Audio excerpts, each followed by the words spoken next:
Bonjour à toutes et à tous, notre invité du jour aime aussi entre la harpe et le chant pour exprimer sa passion pour la musique savante mais aussi pour les musiques du monde. Landi Andrea Boivongi, merci d'être avec nous. Vous êtes chanteuse, comédienne, musicienne et également danseuse. Vos origines malgaches, notamment à travers votre nom évidemment, influencent vos créations où les multiples disciplines s'expriment à la fois sur scène, dans les hôpitaux, les établissements scolaires ou encore dans les EHPAD. On va découvrir tout de suite ce qui vous nourrit et évidemment ce que vous aimez partager avec les autres. So they say, dance for me, dance for me, dance for me, oh, oh. I never seen anybody do the things you do before. They say, dance for me, dance for me, dance for me, oh, oh.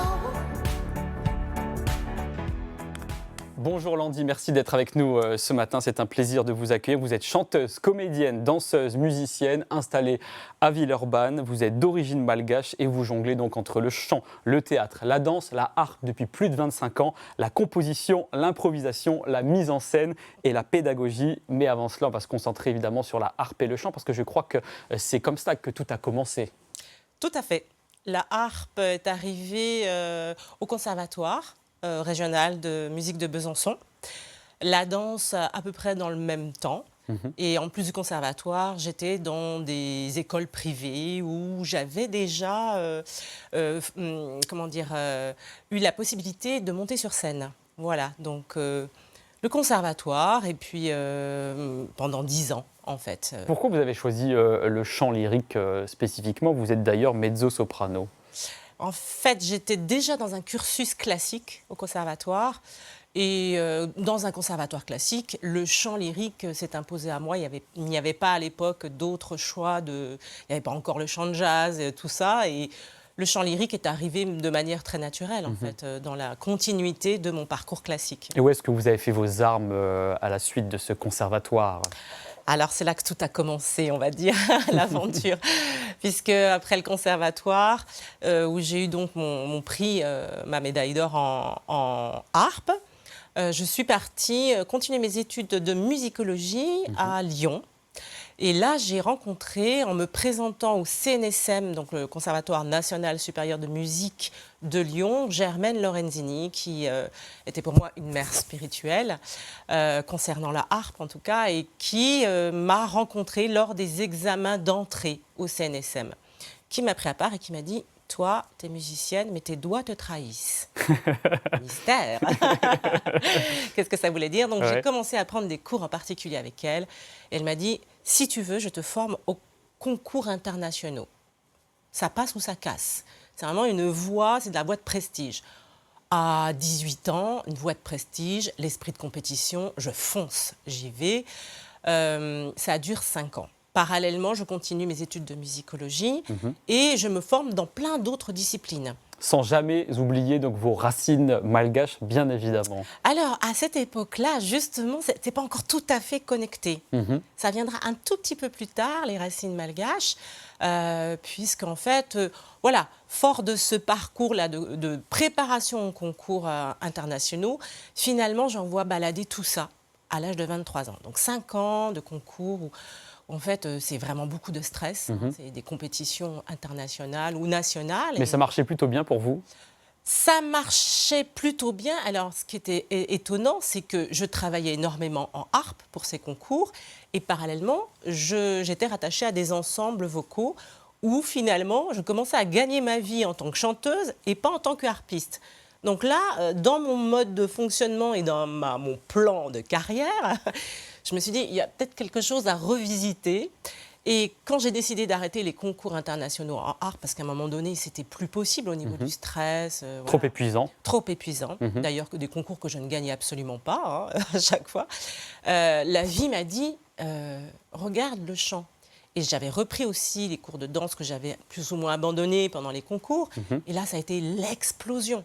L'explosion de la créativité, l'explosion de...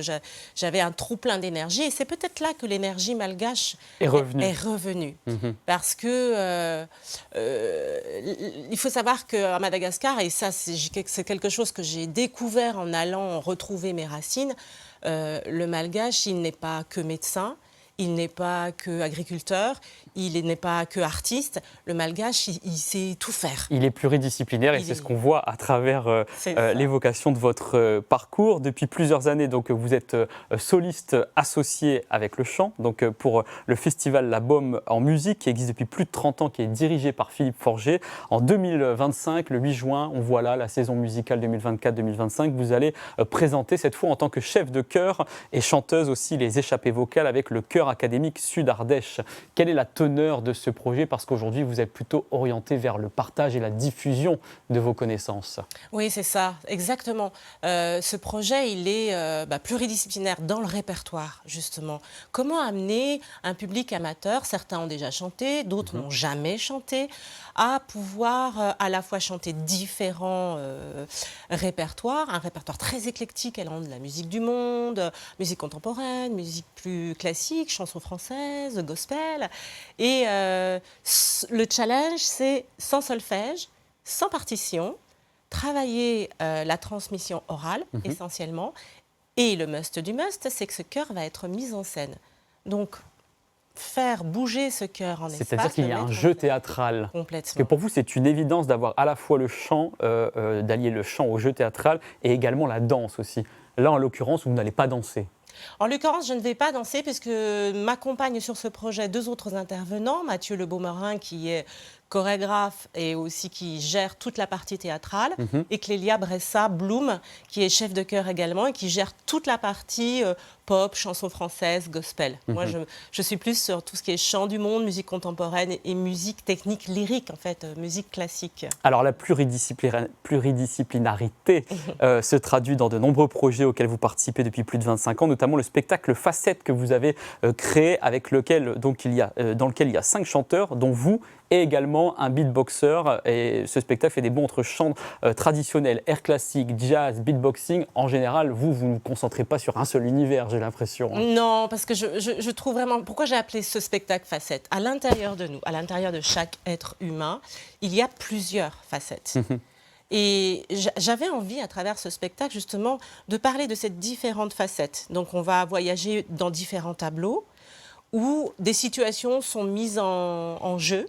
Mathieu Le Beaumorin, encore lui, justement, a mis en scène ce spectacle. Et j'avais envie de convier à ce projet des personnes avec différentes vocalités. Et comment on se rencontre? Comment un beatboxer rencontre un chanteur lyrique?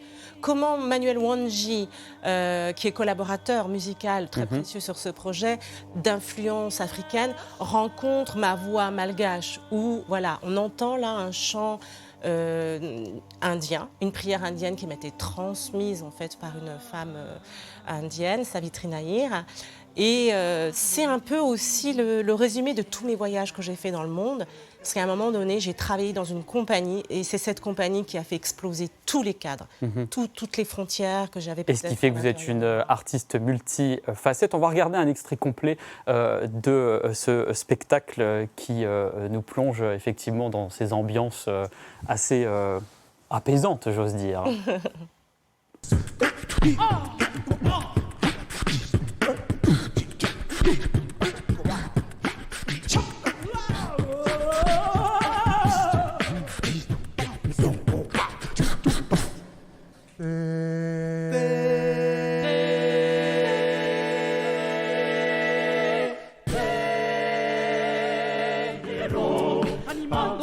Vendetta, vendetta, uso di cuore che vanti valor, animando battaglia, vedetta, di cuore che vanti valor.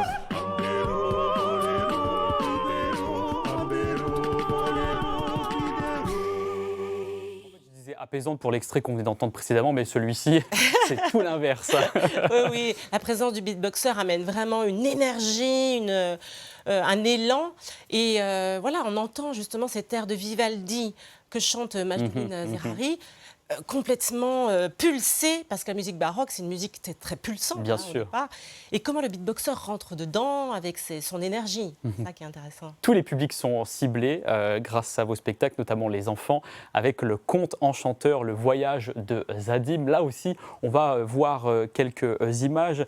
Qui est ce personnage, Zadim ? Zadim, c'est un jeune sorcier qui ne sait pas encore qu'il est sorcier. Il est fils d'un grand sorcier qui a perdu le sommeil, c'est l'aîné. Et évidemment, quand on perd le sommeil, on perd aussi un petit peu, on devient un peu fou. Donc Séléné, à bout de force, demande à son fils d'aller cueillir 7 fleurs dans le monde en une journée. C'est une histoire que vous avez pu écrire. Elle est venue de l'intérieur. En fait, je n'ai jamais vraiment écrit, à part, comme toutes les petites filles, des journaux intimes, des poésies, des choses comme ça. Mais c'est un projet qui est né vraiment de mes voyages extérieurs. Et après, je me suis posée je voyage beaucoup avec le théâtre Talipo. C'est cette compagnie qui a fait tout exploser en moi, toutes mes frontières.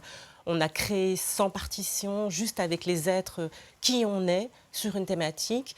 Et on a voyagé avec le théâtre Talipo dans le monde entier. Voilà.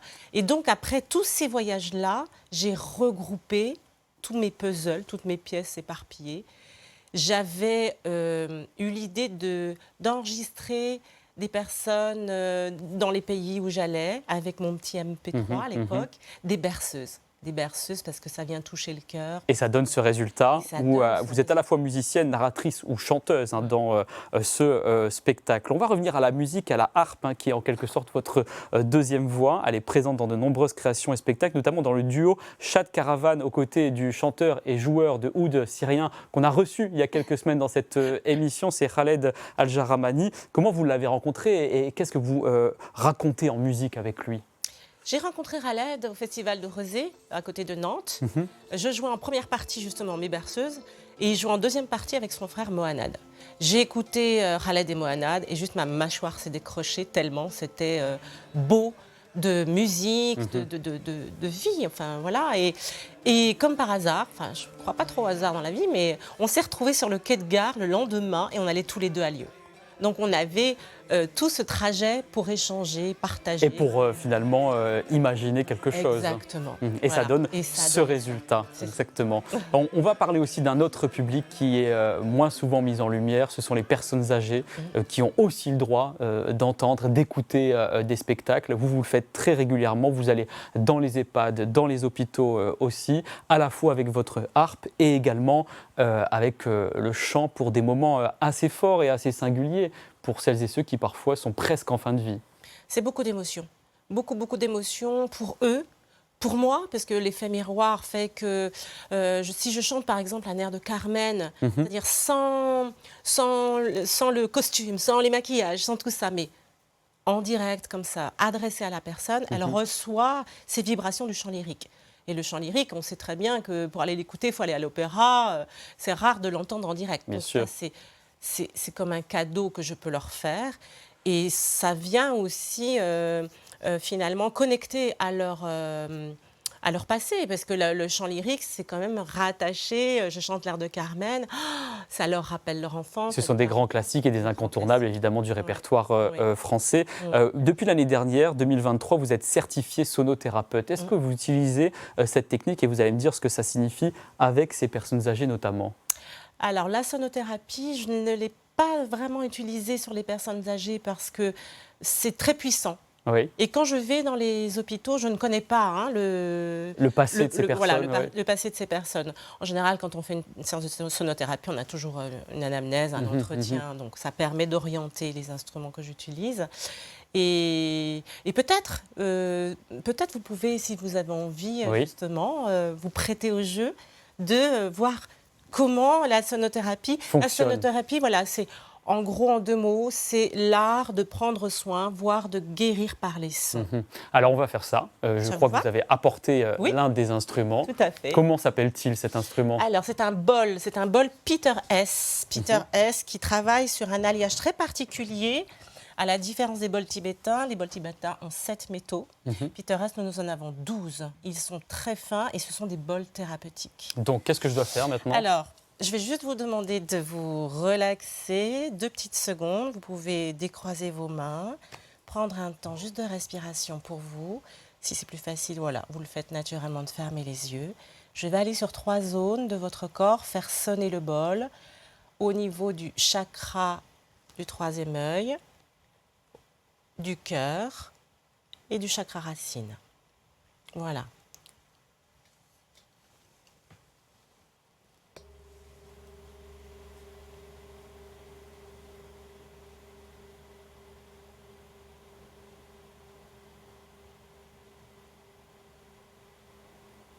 C'est assez incroyable parce que c'est vrai qu'on ressent la vibration sur l'ensemble du crâne. Oui. Mhm. Je vais me diriger vers le cœur maintenant.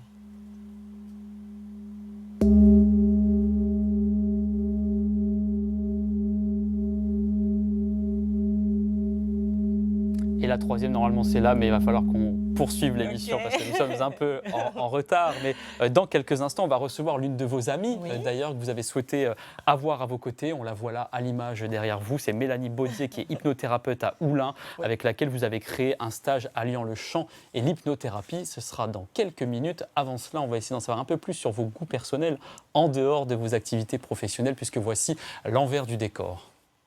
Dance for me, dance for me, dance for me, oh, oh.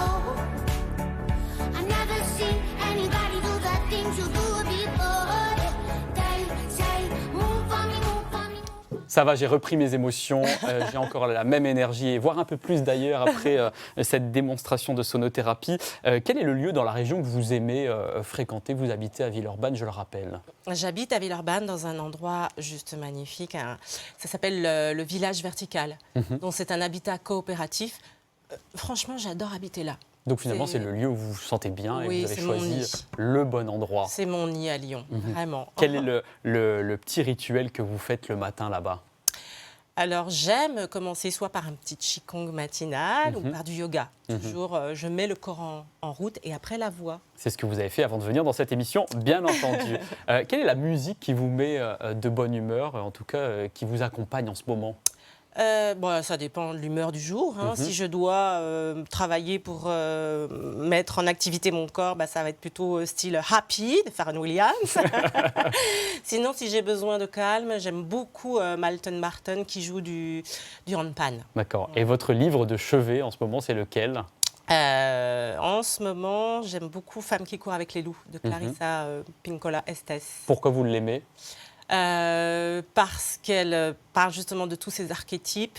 Elle relie le conte. Moi qui ai écrit un conte comme ça de manière un peu inconsciente, elle relie le conte et elle analyse tout ça avec cette approche jungienne que je trouve magnifique. Est-ce qu'il y a un événement historique auquel vous auriez participé? Ouais, Woodstock, mais sans l'alcool et sans la fumette. D'accord. Mais est-ce que ce serait Woodstock finalement s'il n'y avait pas ces deux éléments-là? Ça n'aurait peut-être pas la même ambiance et Peut-être. réputation. Ben, on aura mis des instruments de sonothérapie. Voilà. Vous réinventez Woodstock. Et on va terminer avec la personne que vous trouvez formidable. Qui avez-vous choisi de mettre en lumière? Ma seconde mère spirituelle, qui est partie en mars dernier, Pascal Reynaud. Que vous avez évoqué, je crois, tout à l'heure, en fait, en début d'émission, si mes souvenirs sont bons. Ou c'était Alors peut-être c'est pendant la Germaine. préparation. Oui, Voilà, c'était Germaine. voilà, c'était. Oui. J'ai deux mères spirituelles, pour la harpe et pour le chant. Voilà, et Pascal, c'est une femme de cœur. Elle est là. Et je sais qu'elle est bien partie. Ça, c'est superbe. Et c'est une. Elle façonne les voix. C'est c'est grâce à elle, en fait. Je pense qu'elle a découvert chez moi aussi que j'avais cette écoute un peu ostéopathique, que quand je donne un cours de chant, j'entends, je sens les parties du corps chez la personne qui sont un peu serrées. Et juste avec le toucher des mains, comment on peut arriver à assouplir tout ça. Et la voix, du coup, résonne différemment. C'est ce que fait sans aucun doute Mélanie Baudier, qui est hypnothérapeute. C'est l'une de vos amies désormais. Elle nous rejoint tout de suite. Dance for me, dance for me, dance for me, oh, oh. I never seen anybody do the things you do before. They say, move for me, move for me, move for me, hey, hey. Bonjour Mélanie, merci d'être avec nous ce matin. Vous voyez, la transition est toute trouvée grâce à Landy. Je rappelle que vous êtes hypnothérapeute. Pourquoi vous avez souhaité ce matin, Landy, avoir à nos côtés Mélanie? Mélanie est la personne parfaite, je trouve, qui fait le lien entre mon ancienne vie, ma nouvelle vie, même si je ne mets pas mon ancienne vie de côté. Mais Mélanie, en fait, on s'est rencontrés avec le groupe que je dirige à Lyon, qui est le GRAP, qui est un peu le groupe Résonance aussi, comme les échappées vocales. Le GRAP, c'est le groupe régénérant artistique pluridisciplinaire, où on fait la même chose qu'aux échappées, mais avec un groupe que je connais depuis maintenant 20 ans à peu près, et qui est un chœur de 24 personnes. Donc vous aimez chanter aussi, Mélanie? oui. Exactement. J'aime chanter. c'est En ce qui dehors me de donne votre envie. activité d'hypnothérapeute, pourquoi vous avez eu envie de devenir hypnothérapeute? Parce que, comme beaucoup de gens en ce moment, j'ai manqué un peu de sens dans mon ancienne vie. Moi, je suis pharmacienne de formation. Je travaillais 20 ans dans l'industrie pharmaceutique, donc quelque chose de très sérieux, très cadré. Et puis, oui, manque de sens, envie de faire autre chose. Et j'ai radicalement changé de vie professionnelle. Mais comment vous avez découvert l'hypnothérapie ? Ben, tu parlais il n'y a pas de hasard. Il n'y a pas vraiment eu de hasard. En fait, je savais que je voulais accompagner les gens parce que dans mon ancien rôle, vraiment, le management, c'était ce que j'aimais, l'humain. Donc, l'accompagnement, c'était une évidence. Après, quel outil utiliser ? L'hypnose est venue un petit peu à moi par hasard. Et donc, je me suis dit, je vais me former et puis je vais voir si ça me plaît. Et puis, je suis tombée dedans. Et alors, vous vous êtes formé, il y a une formation spécifique que vous avez suivie ? Oui, je me suis formée à l'Arche, qui est une grande école d'hypnothérapie, qui est dirigée par Kevin Finel, qu'on voit souvent à la télévision. Pour celles et ceux qui connaissent bien ce domaine, c'est une référence. C'est une référence, voilà. Et vous faites donc des séances d'hypnothérapie ericksonienne. Qu'est-ce que ça veut dire ? Erickson, c'est celui qui a vraiment développé l'hypnose, et donc c'est une technique un petit peu particulière. D'hypnose pour aller travailler sur des problématiques très diverses finalement. Avec l'hypnose, on peut vraiment travailler plein de choses différentes. Et dans quel cas, par exemple, il faut faire appel à votre savoir-faire pour une séance d'hypnothérapie ? Alors, on peut le faire, par exemple, quand on vit un deuil, pour aller nettoyer un petit peu tout ça. On peut le faire quand on est dans un changement de vie, pour gagner de la confiance en soi. Quand on a des phobies, ça marche très, très bien. Ça peut être aussi quand on a des addictions. On connaît quand même très bien l'hypnose pour l'arrêt du tabac. Oui, souvent, on associe l'hypnose au tabac, mais il n'y a pas que cette raison-là, comme on le voit. Non, il n'y a pas que ça. On peut aussi aller travailler un concours. J'accompagne souvent des personnes qui vont vivre un concours et qui ont besoin de gagner en confiance, par exemple, ou même des sportifs. Et en moyenne, un accompagnement d'hypnothérapie dure combien de temps ? Entre 3 et 5 séances, ça dépend vraiment de la thématique. Vous voyez, si on parle d'une phobie, en 2 séances, ça peut être réglé. Par contre, si on est sur un changement de vie ou un deuil, on va aller peut-être un petit peu plus dans les profondeurs de son histoire. Donc, ça peut demander un peu plus de temps. Comment ça fonctionne, l'hypnose ? De quelle manière vous entrez en contact avec la personne qui est face à vous ? En fait, l'hypnose, c'est une manière d'aller parler à son inconscient. Et donc, pour aller parler à son inconscient, on se met dans un état modifié de conscience. Et donc, on a des techniques en hypnose. On appelle ça l'induction, où on va aller mettre la personne dans une écoute intérieure. Mais c'est quelque chose qu'on vit quand on va au cinéma, par exemple. On est déjà dans cet état modifié de conscience, finalement, où on perd la notion du temps, la notion de l'espace. On est absorbé par l'image. Voilà. Et donc, au lieu d'être absorbé par l'image, on est absorbé par l'hypnothérapeute, c'est ça ? Oui, on est plutôt absorbé par ce qui se passe à l'intérieur. C'est-à-dire que moi, je ramène la personne vraiment à ce qu'elle vit à l'intérieur, l'écoute de sa respiration. Ça peut commencer par ça. Et puis, après, il y a l'imaginaire qui vient très vite mettre en image finalement ce que la personne peut vivre ou ressentir aussi. On est beaucoup dans les sens. Voilà, donc c'est une manière de s'ouvrir à ses sens et d'aller à l'intérieur de soi. Et puis après, moi, je suis la personne. Je ne sais jamais ce que je vais faire. Je suis mon intuition et je suis la personne surtout. C'est-à-dire que je ne vais pas diriger le truc, quoi. Vous proposez des stages, notamment avec Landy, autour de l'hypnothérapie et le chant. Comment vous l'avez conçu, ce stage ? Ça a été un peu une évidence parce que Landy et moi, on est devenus thérapeutes un petit peu en même temps. Donc, on a eu envie de co-construire quelque chose. Moi, c'est quelque chose que j'adore faire, de ne pas rester dans ma pratique individuelle. Et donc, on savait que le chant et l'hypnose, c'était quelque chose qui pouvait être complémentaire. Et donc, on a commencé à proposer ces ateliers il y a 2 ans. Et là, on propose une nouvelle forme finalement plus thérapeutique, puisqu'on a maintenant cette double casquette, où on va aller travailler à travers le chant, à travers le corps, à travers l'état d'hypnose, l'écoute de soi, la confiance, une problématique que la personne peut amener pour redonner du sens. Ça, c'est l'une des techniques, et il y en a d'autres aussi, notamment la psychogénéalogie, aussi la technique de libération émotionnelle avec l'outil EFT. Vous êtes aussi pluridisciplinaire comme Landy, j'ai l'impression. En fait, quand on tombe dans le monde de la thérapie, oui, on a envie de s'équiper de plein d'outils. Donc, je me suis, après l'hypnose, formée à d'autres outils comme l'EFT, la psychogénéalogie, parce que une personne, elle vient avec une histoire et parfois, l'hypnose n'est pas forcément l'outil adapté. Si la personne nous parle très vite de ses ancêtres, du fait qu'il y a quelque chose qui se répète, la psychogénéalogie, par exemple, va être quelque chose d'hyper intéressant d'aller explorer. Si quelqu'un arrive et puis d'un coup, elle vient sur mon fauteuil et elle tombe en larmes, la technique de libération émotionnelle va être beaucoup plus adaptée. Donc en fait, moi, je m'adapte vraiment à ce que la personne amène. C'est-à-dire que lors d'un premier rendez-vous, il y a d'abord une écoute sur le parcours de la personne, ses besoins, etc. Exactement. De choisir une bonne méthode. Oui, tout à fait. Et puis après, je vais pouvoir proposer plusieurs outils aussi. Je mixe en fait. Et notamment, il y a l'hypnocomportementalisme alimentaire via le MDR, c'est une technique en fait assez connue pour celles et ceux qui... Alors c'est deux choses différentes. J'ai un programme pour perdre du poids avec un rééquilibrage alimentaire et l'hypnose. D'accord. Et le MDR, c'est une technique très connue pour gérer les traumas. Donc là, ça permet vraiment d'aller nettoyer des traumas qui sont difficiles pour une personne. Très bien. Merci beaucoup Mélanie et Landy d'avoir été avec nous ce matin. Vous êtes formidables. On va se retrouver demain, bien évidemment, à 9h. D'ici là, vous pouvez réécouter toutes les émissions sur les plateformes d'écoute en ligne et également sur le site france.tv pour voir et revoir les émissions. Vous êtes formidables. À demain.